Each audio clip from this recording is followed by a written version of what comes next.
Salut à tous et bienvenue à l'atelier, bienvenue dans cette nouvelle formule des vidéos d'atelier finalement, parce que jusqu'à présent je faisais des choses qui étaient très simples, c'est ce que vous avez vu sur la dernière vidéo sur le couteau de Tavan que j'ai sorti au printemps dernier je crois, où je faisais des vidéos accélérées en 5 minutes qui étaient pas super bien éclairées il faut le dire, et qui étaient faites pour être publiées un peu rapidement sur les réseaux sociaux et faites rapidement. J'ai eu envie de faire quelque chose d'un peu différent, d'un peu plus produit et surtout où je fais des commentaires, c'est-à-dire que je vous parle, je vous explique ce que je fais, je vous explique quels ont été mes problèmes, quels ont été mes points d'intérêt sur ce que j'essaye. Et voilà, aujourd'hui on va fabriquer des couteaux en pierre et en corne parce que je me suis toujours demandé si c'était facile à fabriquer, si c'était intéressant et si ça coupait vraiment finalement, parce que c'est ça la vraie question, est-ce que ça coupe vraiment? Donc c'est ce qu'on va fabriquer aujourd'hui, on va faire cet essai-là. Mais avant ça, je vais vous parler rapidement de mon sponsor du jour qui est à nouveau, comme le mois dernier, le jeu Raid Shadow Legends. Raid Shadow Legends poursuit son succès puisqu'il est aujourd'hui un des 3 RPG les plus téléchargés sur le Play Store avec plus de 15 millions de joueurs en 6 mois. Alors ce jeu, qu'est-ce que c'est? Il s'agit d'un RPG ambitieux au graphisme vraiment impressionnant où on doit faire évoluer des champions qui ont des capacités différentes pour pouvoir les combiner en équipe et partir à l'aventure dans des modes PvE, PvP. C'est un jeu qui est vraiment assez riche, assez intéressant où il y a toujours quelque chose à faire. Plus de 400 champions à obtenir, développer et faire progresser, le jeu repose en grande partie sur le fait qu'on obtienne souvent des héros différents et qu'on peut donc en sacrifier certains pour améliorer ses champions préférés.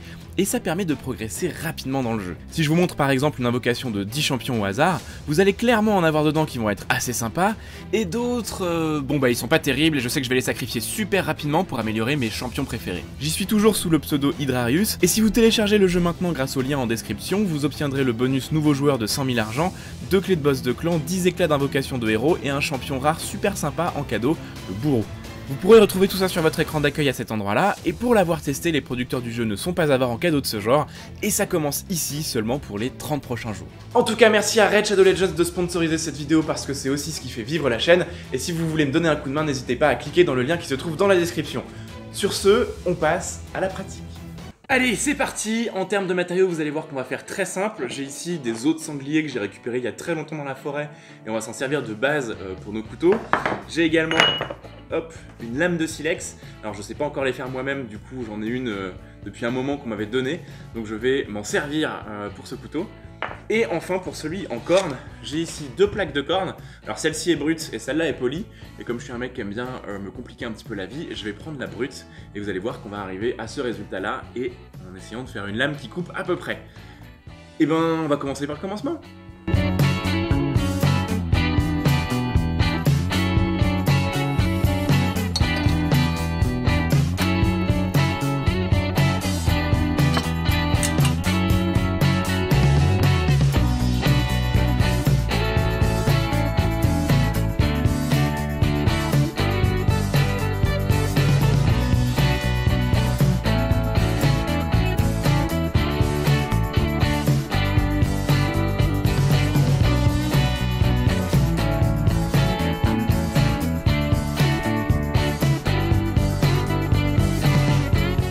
Comme vous l'avez vu pour la corne, il faut toujours se protéger parce que c'est assez toxique et du coup le masque est absolument obligatoire. Donc là ce que j'ai fait, c'est que j'ai découpé les os, finalement j'en ai pris qu'un, j'ai découpé en 2, ça suffira largement pour faire mes manches.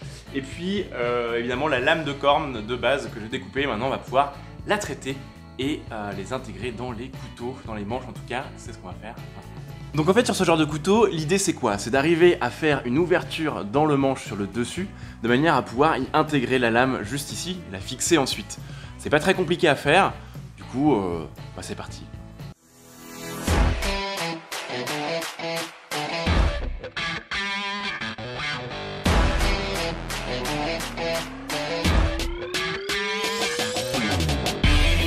Donc là je me retrouve face à un problème, c'est qu'en fait l'os, j'avais pas prévu ça, mais l'os n'est pas assez large en fait pour intégrer la lame, parce que vous voyez qu'elle a un profil qui est assez épais, et du coup la lame ne rentre pas dans l'os.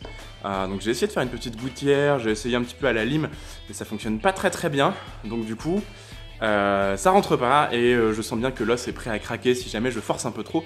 Donc ce qu'on va essayer de faire, on va essayer de limer un petit peu l'arête qui est là, vous voyez l'arête centrale du couteau, son ventre aussi qui est ici, de manière à ce qu'il soit un peu moins épais et qu'on puisse le rentrer plus facilement.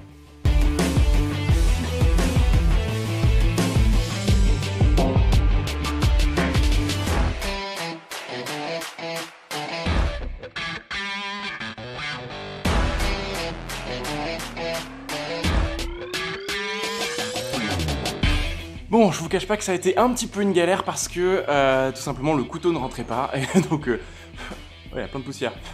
Et du coup j'ai dû rattraper tout ça à la lime, y aller un peu prudemment parce que la pierre, je sais pas comment ça peut réagir, à quel point les vibrations de la disqueuse pouvaient en tout cas endommager la lame. Mais vous voyez maintenant, ça rentre. Voilà, un petit peu en force, c'est absolument parfait. Mais ça rentre et on va donc pouvoir passer à l'étape suivante. Et l'étape suivante, qu'est-ce que c'est? Eh bien en fait c'est le polissage et le nettoyage de l'os, puisqu'en fait une fois que la lame sera dessus, ça deviendra beaucoup plus compliqué de nettoyer l'os proprement sans abîmer la lame. Donc on va d'abord commencer par préparer cet os.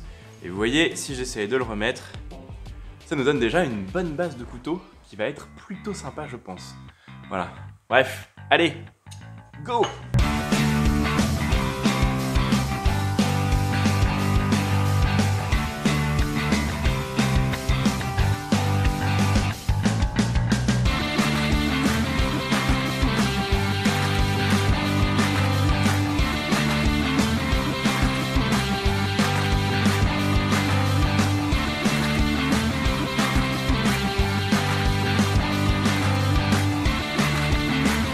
Voilà, mon petit ponçage est terminé. À présent, je vais devoir fixer la lame sur le manche et pour ça, je vais utiliser de l'écorce. Vous voyez que ça fait des petits filaments comme ça, que je vais fixer avec du goudron de pin. Et oui, parce que le goudron de pin existe depuis très longtemps, on en a des traces depuis très longtemps. Ça servait à la fois à étanchéifier les bateaux, mais aussi divers bois, mais ça servait aussi de colle dans certains cas, donc c'est exactement ce qu'on va utiliser pour ce premier couteau.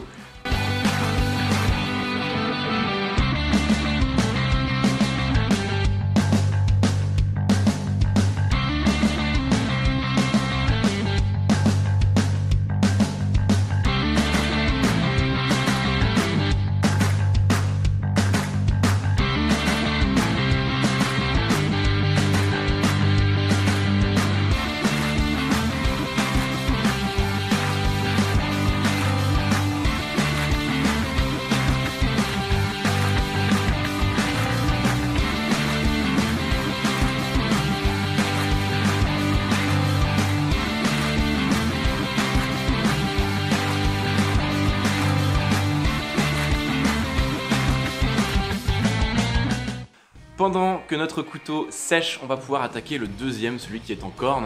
Donc vous voyez que j'ai cette plaque de corne qu'on a découpée tout à l'heure et on va la traiter exactement comme de l'acier, c'est-à-dire qu'on va la poncer de manière à retrouver un petit peu vraiment la forme de la lame. Et ensuite on va aiguiser les bords pour commencer à avoir un tranchant, chose qu'on avait déjà sur la pierre, donc pas besoin de le faire. Voilà, écoutez, je crois que c'est parti. Vous allez voir que je vais utiliser normalement un backstand, c'est-à-dire que c'est un petit outil de coutelier qui permet de faire facilement ça. Moi je n'en ai pas, du coup j'utilise le backstand du pauvre, c'est-à-dire une ponceuse à bande.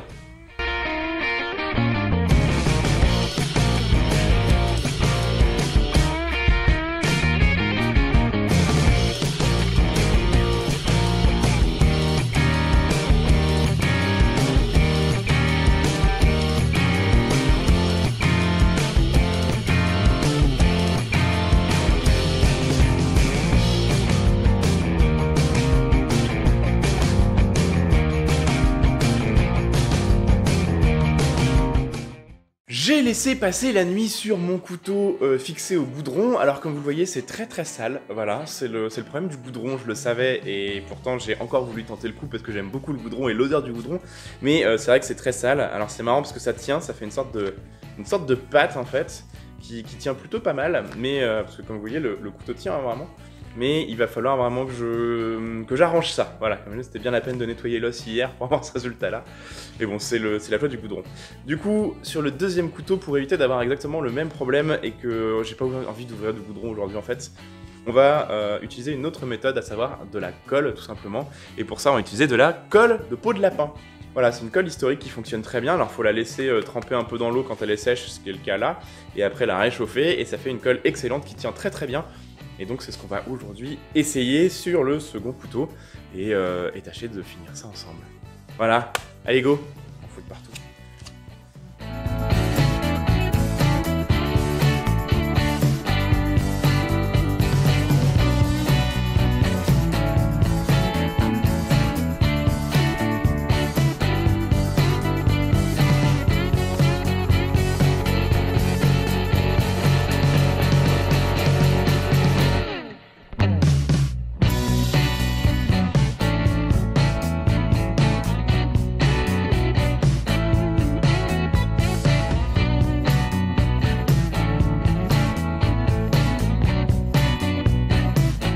voilà, j'ai mis la colle au bain-marie, apparemment elle est prête, mais honnêtement c'est la première fois que j'en utilise, du coup j'y connais rien, donc on va tester ça ensemble, ça va être assez intéressant. Le couteau est prêt également à être mis sur le manche, alors comme vous avez pu voir, j'ai retapé un petit peu la lame et je l'ai affiné de manière à ce qu'on puisse mieux le tenir en main, et surtout mieux le fixer. Et puis voilà, écoutez, maintenant il ne reste plus qu'à le fixer, et j'espère que ça va fonctionner avec cette colle. Elle m'a l'air un petit peu trop liquide, mais bon, s'il faut ça va fonctionner une fois que ça va sécher. L'avantage c'est que comme il fait très froid, elle va vite se reprendre une forme solide, en tout cas je l'espère, et on va voir ça ensemble maintenant.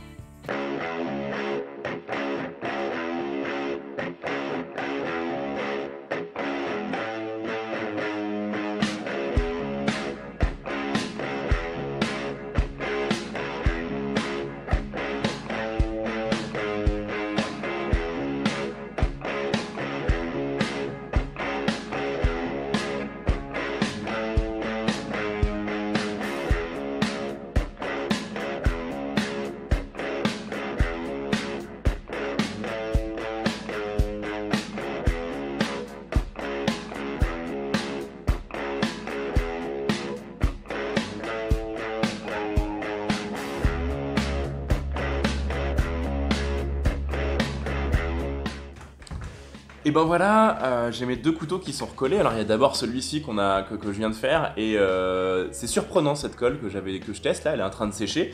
Et en fait ça crée vraiment une espèce de gang, un ensemble ça sèche assez lentement, mais on sent vraiment qu'il y a une solidification progressive et qui est pas inintéressante. Donc je vais voir avec celui-là d'abord ce que ça donne. On va laisser sécher tranquillement, mais vous voyez ça tient déjà. Donc ça c'est plutôt chouette, ça fonctionne. J'aime beaucoup le bout du... j'ai pas voulu le poncer complètement pour avoir laissé ce petit effet vraiment d'ossement que j'aime bien, l'ossement de sanglier. Donc on va le laisser sécher.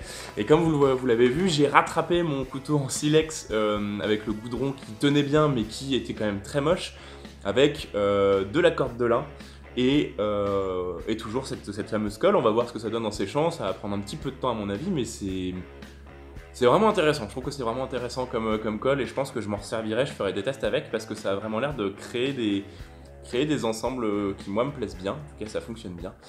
Et voilà, après ça on va les nettoyer un petit peu, on va les finir, et puis écoutez, on pourra les tester pour voir à quel point ça coupe un couteau en pierre et un couteau en corne. Voilà.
Écoutez, ça y est, les couteaux sont propres, mais moi je me pose encore une question, et c'est un peu le but de la vidéo finalement. Est-ce que je peux vraiment couper des trucs avec un couteau en corne, qui est quand même un peu mou, et un couteau en pierre? Enfin, c'est quand même... moi je me pose la question. Du coup, il est presque midi, je vais aller faire une pizza et on va regarder ça ensemble.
Écoutez, voilà, pendant que ça cuit, je voudrais revenir un peu sur cette expérience parce que ça coupe beaucoup plus que ce que je pensais.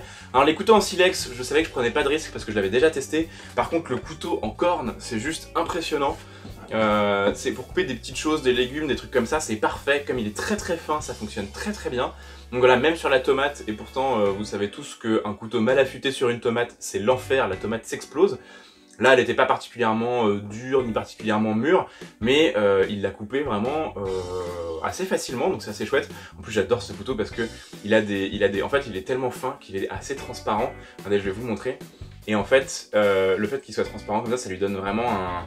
Enfin, ça fait des motifs qui sont super, mais je trouve ça vraiment sympa. Alors après, effectivement, on peut pas s'en servir pour pointer parce que la pointe est un peu molle. Et normalement, on va servir plutôt de couteau en os pour ce genre de choses. Mais écoutez, pour découper des légumes qui vont, ça fonctionne très très bien. Le couteau en silex, franchement, il coupe n'importe quoi. J'ai été impressionné de voir à quel point... Je savais que ça coupait très bien, mais à ce point-là, c'était quand même fou. Donc je suis très très content d'avoir réussi ça. En plus, il tient parfaitement en main, il est vraiment très bien, voilà, c'est assez agréable. Du coup, pour moi, mission accomplie. Voilà.